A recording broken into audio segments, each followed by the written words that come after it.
Arrêtez-le. Ma sœur a dit cela en pointant du doigt mon fils comme s'il s'agissait d'un criminel. Sa voix était calme, trop calme. L'agent de police a hésité. Madame, ce n'est qu'un enfant. Il a volé mon bracelet en diamant, a-t-elle rétorqué sèchement. Il vaut 20 000 €. Fouillez son sac à dos. Je suis restée figée au bord de la terrasse, serrant mon sac à main si fort que mes doigts me faisaient mal. Mon fils, Elias, âgé d'à peine 11 ans, pleurait, secouant la tête, murmurant « Maman, je n'ai rien pris ». Les policiers semblaient mal à l'aise, mais ils ont suivi les ordres. L'un d'eux, jeune et nerveux, a ouvert son petit sac à dos scolaire. À l'intérieur, un bracelet, brillant, scintillant, soigneusement déposé là. Non. J'ai eu un hoquet de stupeur. Ça n'y était pas avant. Ma sœur a croisé les bras, un sourire narquois aux lèvres. On dirait que tu n'aurais pas dû élever un voleur. Derrière elle, mes parents observaient la scène depuis le seuil de la porte. Pas un mot. Pas une seule parole pour le défendre. Les policiers ont passé les menottes au minuscule poignet d'Elias. Le bruit du métal se refermant sur lui a brisé quelque chose au plus profond de moi. Il s'est tourné vers moi, les larmes coulant sur son visage. « Maman, je te jure que ce n'est pas moi. »« Je sais », ai-je murmuré. « Je sais, mon chéri. » Alors que la voiture de police s'éloignait, j'ai regardé ma sœur. « Pourquoi ?»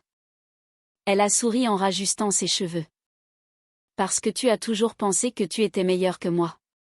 C'est à cet instant que quelque chose en moi est mort, et que quelque chose d'autre a vu le jour. Froid, concentré, implacable.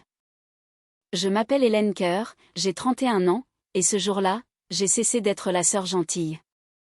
Au moment où la voiture a disparu au bout de la rue, mes parents se sont retournés pour rentrer, comme si de rien n'était. « Maman », ai-je crié. « Tu viens de regarder sans rien dire pendant qu'il me notait ton petit-fils. » Ma mère a soupiré, agacée. « Hélène, ta sœur ne mentirait pas sur une chose pareille. Peut-être que le petit a fait une erreur, tout simplement. » Une erreur ? C'est ainsi qu'ils appelaient le fait que mon fils soit emmené, terrifié, dans une voiture de police. Mon père a marmonné, nous allons régler cela discrètement. Pas besoin de faire un drame. J'ai ri, un son sec et brisé. Un drame ? Vous venez de laisser votre petit-fils se faire arrêter sur un mensonge. Ma sœur se tenait là, les bras croisés, les lèvres courbées dans ce sourire suffisant qu'elle arborait toujours quand elle pensait avoir gagné. « Regarde la réalité en face, Hélène », a-t-elle dit d'un ton mielleux. « Tu as toujours été le problème de cette famille. C'était une question de temps avant que ton chaos ne déteigne sur ton fils. » Mes mains tremblaient, mais pas ma voix. « C'est toi qui as caché ce bracelet. » Ses yeux ont brillé. « Prouve-le. » Elle a fait demi-tour et est rentrée à l'intérieur, fredonnant comme si elle ne venait pas de détruire la vie d'un enfant. Maman a suivi en chuchotant, « N'envenime pas les choses. » Cette nuit-là, je suis restée assise seule dans ma voiture devant le commissariat. Elias était à l'intérieur, effrayé, en pleurs. Je ne pouvais pas le voir, pas encore, mais je me souvenais de chaque rictus, de chaque mot, de chaque regard satisfait sur le visage de ma sœur. Elle pensait m'avoir brisé, mais ce qu'elle a vraiment fait, c'est me réveiller. Au matin, je ne pleurais plus. J'étais en train de planifier. Elias a été remis sous ma garde après que les agents ont vérifié son âge, mais la tâche était indélébile. Les chuchotements, les titres dans les journaux locaux, les regards en coin à l'école. Le fils du voleur. Je l'ai regardé dormir sur le canapé, ses petits poignets encore marqués de rouge par les menottes. Mon estomac s'est noué. Ce n'était plus une question de bracelet. C'était une question de pouvoir, la monnaie préférée de ma sœur. J'ai passé la journée suivante à rassembler discrètement des captures d'écran, des SMS, des relevés bancaires, tout ce dont elle s'était vantée, ivre, lors des dîners de famille. Son association caritative fictive, ses employés fantômes, ses voyages d'affaires qui n'étaient que des week-ends prolongés avec son patron. Le soir venu, j'avais un dossier si épais qu'il semblait vivant entre mes mains. Puis, j'ai composé un numéro que je n'avais pas appelé depuis 5 ans, celui du capitaine Renard, le même enquêteur qui avait autrefois suspecté la société de ma sœur pour détournement de fonds. Il a répondu d'un ton las. Hélène Coeur ? Ça fait un bail que je n'ai pas entendu ce nom. J'ai quelque chose que vous voudriez voir, ai-je dit. Cela concerne la fondation Hastings et un bracelet de 20 000 € qui n'a jamais été volé. Un silence a suivi. Alors apportez-le. Mais si vous jouez à des jeux, Hélène. Je ne joue pas, ai-je coupé. Elle a utilisé la police pour humilier un enfant de 11 ans. Maintenant, j'utilise la vérité pour la détruire. Quand j'ai raccroché, j'ai regardé Elias dormir. Cette fois, mon cœur, ai-je chuchoté. Maman ne va pas rester silencieuse.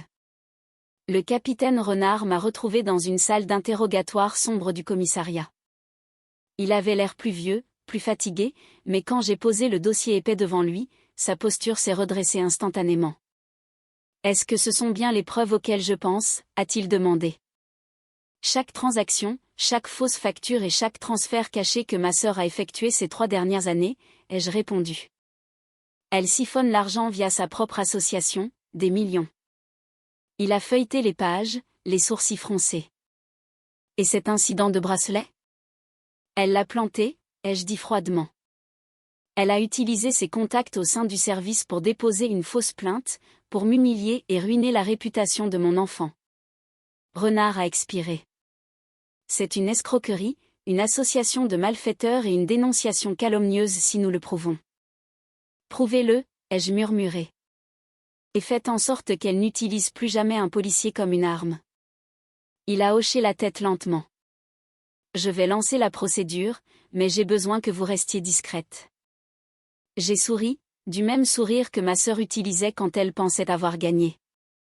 La discrétion, c'est ce que je fais de mieux. Quand j'ai quitté le poste, j'ai vu sa voiture garée de l'autre côté de la rue, sa BMW argentée, celle qu'elle avait achetée avec l'argent volé des subventions. Elle était à l'intérieur, riant au téléphone en sirotant un Lator de prix. Elle ne m'a pas remarqué, mais elle allait le faire, car en moins de 72 heures, chaque entreprise avec laquelle elle avait travaillé, chaque investisseur qu'elle avait trompé, verrait exactement qui elle était. Dès le lendemain matin, les dominos ont commencé à tomber. L'équipe du capitaine Renard a travaillé vite, plus vite que je n'osais l'espérer. Ils ont discrètement contacté la banque, le bureau des subventions et les prétendus sponsors de la fondation de ma sœur. Chaque numéro menait à un autre nom fantôme, chaque transaction à une autre fraude.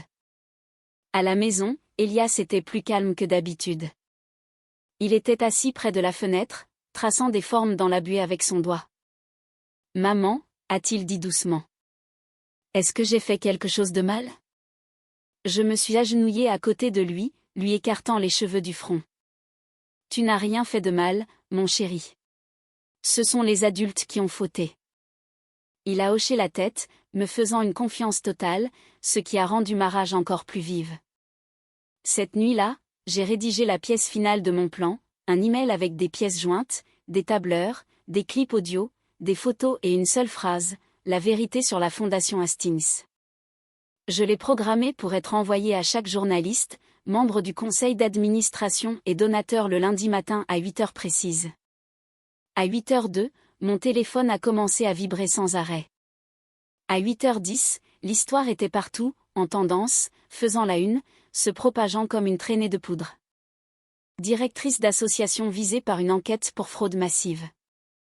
J'ai siroté mon café en silence tandis que le visage de ma sœur envahissait chaque fil d'actualité. À 8h27, ma mère a appelé, hurlant « Que as-tu fait ? Tu as ruiné sa carrière !» J'ai regardé par la fenêtre, mon reflet était calme, inébranlable. « Non, maman » ai-je dit doucement. « Je n'ai pas ruiné sa carrière. J'ai juste allumé la lumière et regardé les cafards s'enfuir. » À midi, ce n'était plus seulement un scandale. C'était un séisme. Les comptes de la fondation Hastings étaient gelés. Les membres du conseil d'administration ont démissionné dans la panique. Des journalistes campaient devant son quartier résidentiel sécurisé. Toutes les chaînes diffusaient les mêmes images, ma sœur, dans son manteau de marque, se couvrant le visage avec son sac à main sous les flashs des photographes. Et pourtant, elle a eu l'audace de m'appeler. Sa voix tremblait, non pas de culpabilité, mais de fureur. Tu crois que ça fait de toi quelqu'un de meilleur que moi? Tu as humilié ta propre famille. Tu as tout détruit. J'ai gardé le téléphone à l'oreille, silencieuse un instant. Puis j'ai dit, tu as tout détruit toi-même au moment où tu as appelé la police pour mon enfant. Tu ne comprends pas, Hélène, a-t-elle crié. C'était juste censé lui faire peur, pas quoi, ai-je coupé. Pas lui passer les menottes? Pas le traumatiser? Pas lui faire croire qu'il ne vaut rien parce que sa mère n'est pas assez riche? Son silence a été ma réponse. Écoute bien, ai-je dit, ma voix basse, calme et délibérée. Tu as toujours pensé que tu étais intouchable parce que maman et papa te couvraient.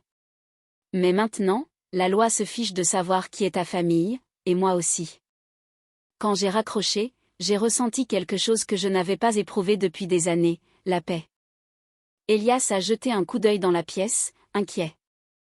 Est-ce que ça va, maman? J'ai souri, vraiment souri cette fois. Oui, ai-je murmuré. Je crois que nous allons enfin bien tous les deux. Dehors, les titres continuaient de défiler. La justice ne faisait que commencer. Les jours suivants ont ressemblé à un film au ralenti. Chaque heure apportait un nouveau titre, un nouveau rebondissement. Les enquêteurs ont confirmé que ma sœur avait falsifié des reçus de subventions et détourné plus de 4,3 millions d'euros vers des comptes offshore. Mes parents ont essayé de me joindre, message après message, boîte vocale après boîte vocale, tous disant la même chose, la famille ne devrait pas détruire la famille. Mais ils avaient choisi leur camp depuis longtemps. Quand les journalistes sont arrivés devant chez eux, j'ai su que la vérité avait fait son œuvre. Maman a appelé en sanglots, disant qu'elle ne pouvait pas croire que la police emmenait ma sœur pour interrogatoire. C'est ta sœur, Hélène. Le sang appelle le sang, criait-elle. Dites ça à l'enfant de 11 ans que vous avez regardé se faire traîner dehors menottes au poignet, ai-je répondu, ma voix tremblante mais ferme. Vous appelez ça de la discipline, j'appelle ça une trahison. Il n'y a eu que le silence après cela. Plus tard ce soir-là, alors que le soleil déclinait, je suis restée à la fenêtre à regarder Elias construire une tour en Lego sur le tapis. Il fredonnait pour lui-même, calme, en sécurité, quelque chose que je n'avais pas vu depuis des mois. Mon téléphone a vibré. Un message du capitaine Renard. Elle a avoué. Vous et votre fils n'aurez pas à témoigner. J'ai relu le message 2 fois, puis j'ai verrouillé l'écran et j'ai expiré profondément. Pour la première fois depuis des années, la maison ne semblait plus hantée. Elle semblait à nouveau nôtre, paisible, stable et entière. Elias a levé les yeux et a souri. Maman, on peut faire des gâteaux ce soir? J'ai souri en retour. Oui, mon petit. On peut. Le procès est arrivé et s'est terminé plus vite que tout le monde ne l'aurait imaginé. Ma sœur a accepté un accord de plaider coupable, 5 ans de prison, réduit pour coopération. Son mari a perdu sa licence d'enseignement pour falsification de documents financiers, et quant à mes parents, leurs noms ont été traînés dans la presse locale en tant que complices passifs. Pour une fois, le silence est retombé sur la famille Hastings, non pas par fierté, mais par honte. Un mois plus tard, j'ai visité le même commissariat où mon fils avait autrefois été traîné comme un criminel. Cette fois, le capitaine Renard nous a accueillis à la porte avec un sourire. Elias, a-t-il dit en se penchant, tu es un garçon très courageux. J'ai entendu dire que tu réussis bien à l'école. Elias a souri timidement. Maman m'aide à réviser. Renard m'a fait un signe de tête. Et vous, vous avez contribué à rendre justice. En sortant, la lumière du soleil semblait différente, chaude, pure. Pendant des années, j'ai cru que la paix était quelque chose qu'on attendait, pour laquelle on mendiait, mais ce jour-là, j'ai réalisé que c'est quelque chose que l'on construit, brique après brique, vérité après vérité. Les semaines ont passé. J'ai repris le travail, concentré sur la reconstruction de la vie qu'ils avaient tenté de détruire. Elias dormait paisiblement chaque nuit. Les cauchemars avaient cessé. Un soir, je me suis assise à la table de la cuisine en regardant une vieille photo de famille. Ma sœur, mes parents, moi. Je ne ressentais plus de haine. Je ressentais une libération. Certaines batailles vous détruisent. D'autres vous libèrent. Et quand on arrête enfin de protéger les personnes qui nous font du mal, on découvre ce que la paix signifie réellement.